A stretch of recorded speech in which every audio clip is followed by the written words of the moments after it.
Bueno, este vídeo se corresponde con las explicaciones de las preguntas que están en el cuestionario tercero, el que se corresponde con los temas 1 y 2 del bloque 12. Una de las preguntas que vaya a encontrar pues sería esta: ¿cuál es la superficie de la siguiente figura? Se trata de una figura rectangular y aquí he puesto, pues recordamos cuál es el área del rectángulo, base por altura. Nos dice que las unidades están dadas en metros, por lo tanto, cuando nosotros calculemos, nuestros resultados serán metros cuadrados. Lo que mide la base por lo que mide la altura, lo multiplicamos, metros cuadrados, que sería la superficie. Ahí no creo que haya habido ningún tipo de problema.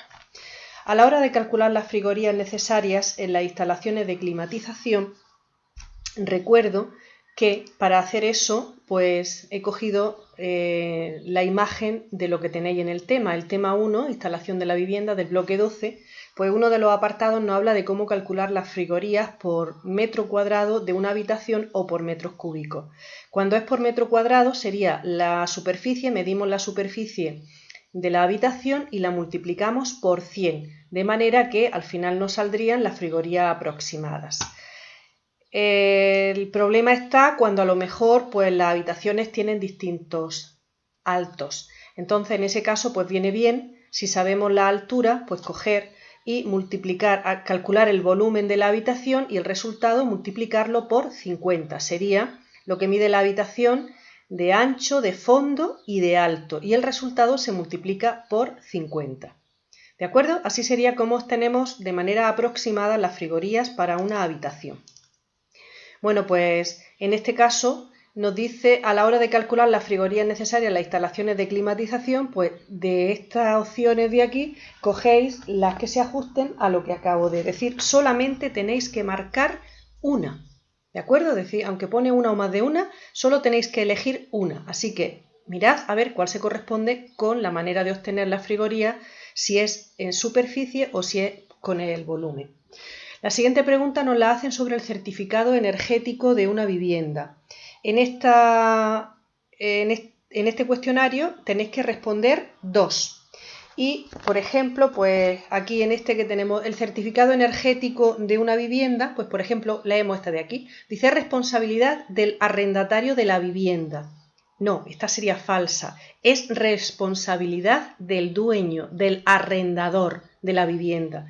El certificado energético de una vivienda entró en vigor hace unos años y ya es obligatorio siempre y cuando nosotros queramos vender una vivienda o alquilar una vivienda. Nos obliga por ley a tener ese certificado energético de la vivienda. Pues os digo que de aquí tenéis que marcar 2. Y esta, por ejemplo, sabemos que es falsa, que esta no sería. Pues de las otras 4 elegimos 2. Dice, ¿es obligatorio solo en España? No, es una opción que es para toda Europa. Entonces no solo es obligatorio en España. Así que ya sabéis que ni esta ni esta son ciertas. De las otras 3 elegimos 2. Las instalaciones de calefacción, pues seleccione una o más de una. De aquí tenéis que elegir 2. Y por ejemplo, dice, pueden ser centralizadas como la chimenea que tenemos en el salón. Una instalación de calefacción puede ser centralizada, pero ¿qué es lo que invalida esta pregunta? Pues que nos dice la chimenea que tenemos en el salón. Eso no es una instalación de calefacción, es un foco de calor, pero no corresponde a la instalación de calefacción. Luego esta, por ejemplo, no sería cierta. Pues de las que quedan hay que elegir 2. En el cuadro eléctrico de mando y distribución de la vivienda, pues aquí tenemos que elegir 3 respuestas de las que tenemos y recordamos interruptor de control de potencia. Este es el contador que se encuentra fuera de la vivienda habitualmente. Después sería el interruptor de control de potencia o un contador digital, que es lo que ahora está sustituyendo a los antiguos aparatillos o incluso a la vez. O sea, no es que lo esté sustituyendo, que puede ser que convivan los dos. Aquí tendríamos el interruptor general. Este sería el diferencial y estos son los pequeños diferenciales. ¿Qué hace cada uno de ellos? Pues el de control de potencia es el que se dispara si nos pasamos en el consumo de potencia que tenemos contratada. Luego los pequeños interruptores, los diferenciales, pequeños diferenciales, pues que lo que nos hace permitir cortar una parte de la casa sin que tengamos que cortar toda la vivienda. Luego está el general, que es el que aquí cortaríamos toda la instalación de la vivienda, y el diferencial también es el que nos corta también en el diferencial cortaría toda la instalación de la vivienda.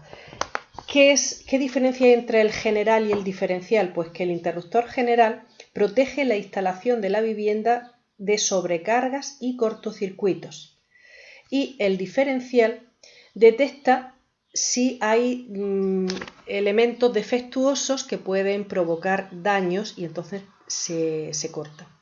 ¿Vale? Esa sería la diferencia. Bueno, pues teniendo eso en cuenta, es cuestión de elegir de aquí, del desplegable. De este tendríamos que elegir 3.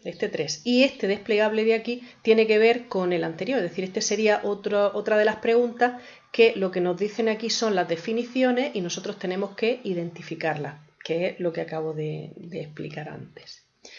Después aquí nos habla de la eficiencia energética de una vivienda. Recordamos que la eficiencia energética de una vivienda es cuando la vivienda resulta lo más económica posible a todos los efectos.